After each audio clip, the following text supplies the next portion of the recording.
ॐ नमो भगवते वासुदेवाय नमः। ॐ श्री नारायणाय नमः। श्रीमद् भागवत गीता के चौथे अध्याय का महात्म्य आज हम जानेंगे।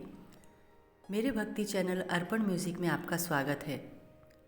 श्री लक्ष्मी नारायण जी लक्ष्मी जी से कहते हैं कि प्रिय, अब मैं तुम्हें चौथे अध्याय का महात्म्य बताता हूँ।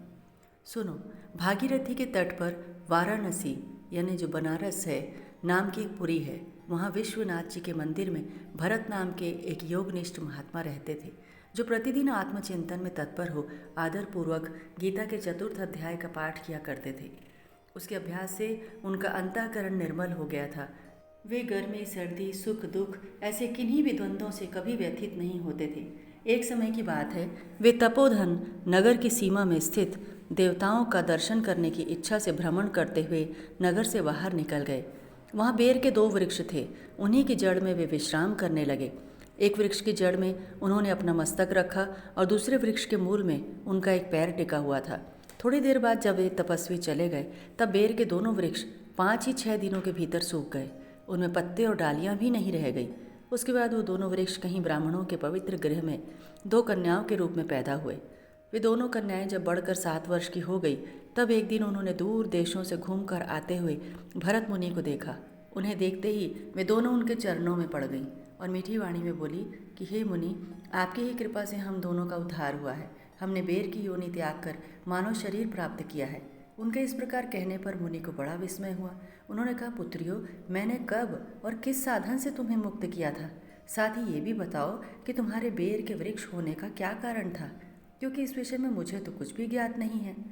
तब उन कन्याओं ने पहले अपने बेर हो जाने का कारण बतलाया और कहा, मुनिवर, गोदावरी नदी के तट पर छिन्न पाप नाम का एक उत्तम तीर्थ है, जो मनुष्यों को पुण्य प्रदान करने वाला है। वह पावनता की चरम सीमा पर पहुंचा हुआ है।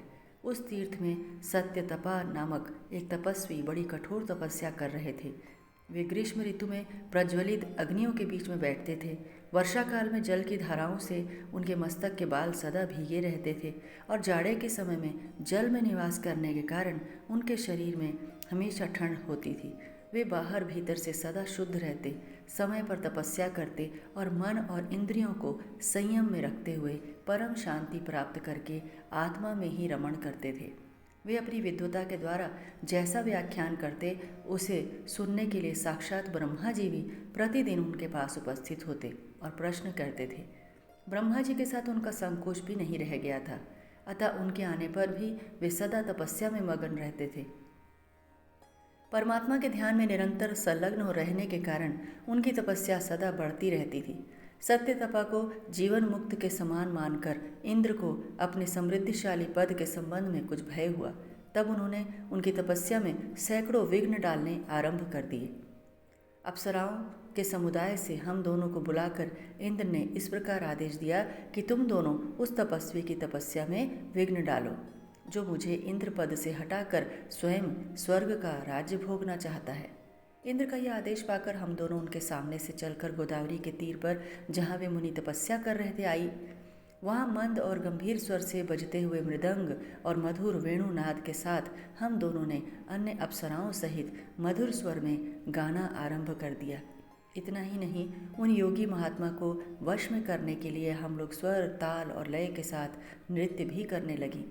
बीच बीच में जरा जरा सा आंचल भी खिसका करके उन्हें मोहित करने लगी। हम दोनों की उन्मत्त गति काम भाव का उद्दीपन करने वाली थी, किंतु उसने उन निर्विकार चित्त वाले महात्मा के मन में क्रोध का संचार कर दिया। तब उन्होंने हाथ से जल छोड़कर हमें क्रोधपूर्वक शाप दिया कि अरे, तुम दोनों गंगा जी के तट पर बेर के वृक्ष हो जाओ। यह सुनकर हम लोगों ने बड़े विनय के साथ कहा, महात्मा, हम दोनों पराधीन थी, अतः हमारे द्वारा जो दुष्कर्म बन गया है उसे आप क्षमा करें। इस प्रकार बहुत प्रार्थना करते हुए हमने मुनि को प्रसन्न कर लिया।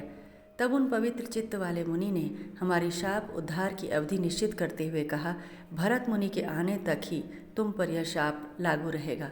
उसके बाद तुम लोगों का मृत्यु लोक में जन्म होगा और पूर्व जन्म की स्मृति बनी रहेगी। मुनि, जिस समय हम दोनों बेर वृक्ष के रूप में खड़ी थी, उस समय आपने हमारे समीप आकर गीता के चौथे अध्याय का जप करते हुए हमारा उद्धार किया था, अतः हम आपको प्रणाम करती हैं। आपने केवल शाप से ही नहीं, इस भयानक संसार से भी गीता के चौथे अध्याय के पाठ द्वारा हमें मुक्त कर दिया। श्री भगवान कहते हैं, उन दोनों के इस प्रकार कहने पर मुनि बहुत ही प्रसन्न हुए और उनसे पूजित हो विदा लेकर जैसे आए थे वैसे ही चले गए। और वे कन्याएं भी बड़े आदर के साथ प्रतिदिन गीता के चतुर्थ अध्याय का पाठ करने लगी, जिससे उनका उद्धार हो गया। ये था श्रीमद् भागवत गीता का चौथा अध्याय। श्री परमात्मने नमः। श्री हरि।